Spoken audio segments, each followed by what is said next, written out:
Hi, this is Miss Wright, and I am going to show you my annotations for pages 860 through 862 of the Odyssey in your reading packet, just so that you can have an idea of what you're expected to do. Okay, so the Odyssey is told to us by a poet named Homer. However, Homer was an ancient Greek and he spoke a completely different language than we do, even different from modern day Greek. And so we have a translator. This is a scholar, Robert Fitzgerald. He was a Harvard scholar and he translated ancient Greek into modern English. And there are many different scholars who have translated it, but his is really a very literary translation and I like it very much. Okay, and so it says part one, but we are picking up the story after the Trojan War. The Trojan War ended 10 years earlier, and actually, Odysseus is close to getting home, but before he gets home, he's going to tell about his adventure. So we're going to have a giant flashback. And here in my notes, I have that Homer was a blind poet who tells this story. So he's telling it completely from memory. And in the original book, it's over 500 pages of poetry that he would have remembered, known by heart. And it says, in the opening verses, Homer addresses the muse of epic poetry. He asks her to help in telling the tale. And this muse has a name. Her name is Calliope. She is one of 9 sisters who were each responsible for a different domain in art, science, literature. And so Calliope is the muse of epic poetry.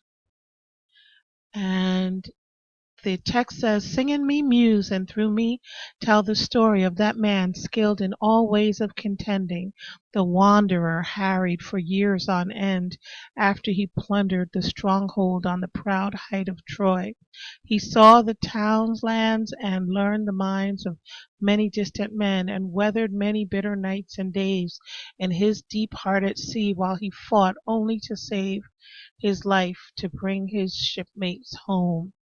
So we have this part of the story is called the invocation, which is calling on the name of a god or calling on a god or goddess for assistance. So when he's saying, sing in me, muse, and through me tell the story, this story is such a huge story. An epic is a story that has many characters. It covers a lot of information and it's very sweeping in terms of its scope. So he doesn't feel as a mortal that he can tell this without having the assistance of a goddess. And so he asks Calliope to assist him. And it's also a sign of showing respect for the gods, to not think that you, a mere mortal, could tell such a great story on your own.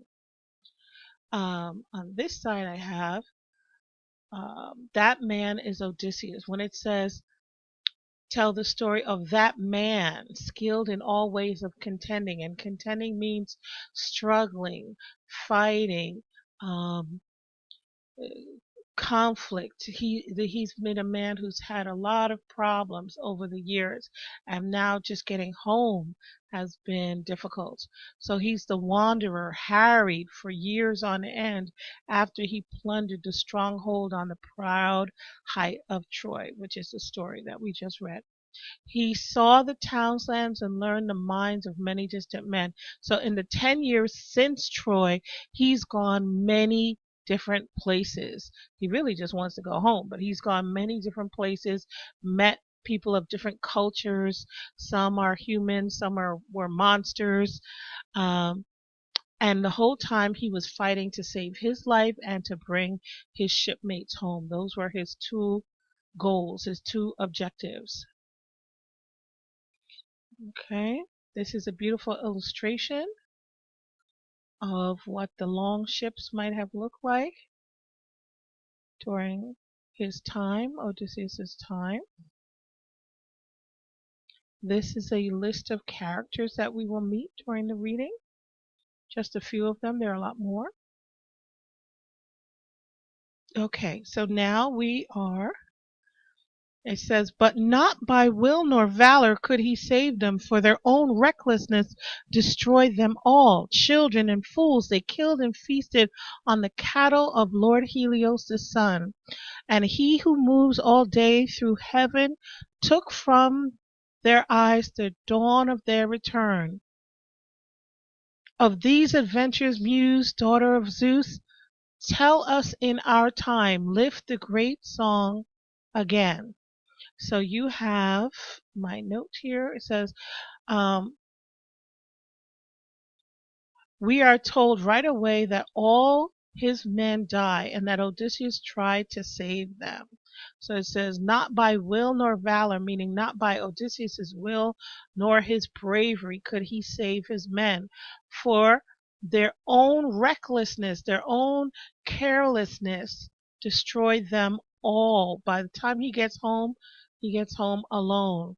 And the poet calls them children and fools because they killed and feasted on the cattle of the Lord Helios, who is the sun. This character is the actual sun in the sky. He's a leftover from the Titans that ruled before the gods of Olympus, and he was the physical sun in the sky, and the Greeks believed that the sun, as it traveled through the sky, it could see everything they did and that it often reported back on them.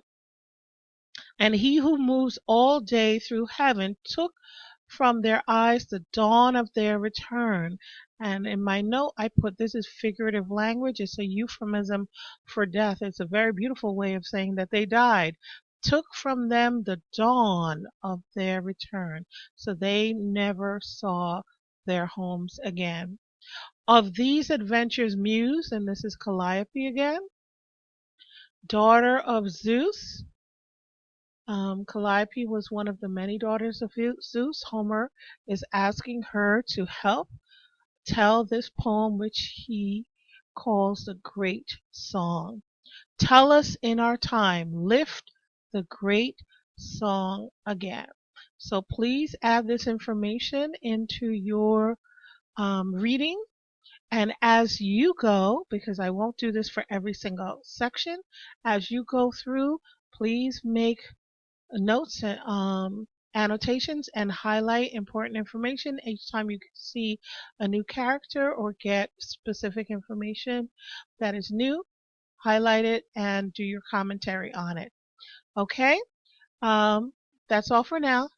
Hope you have a great evening or a great day, and shout out to all my super students. I will see you soon.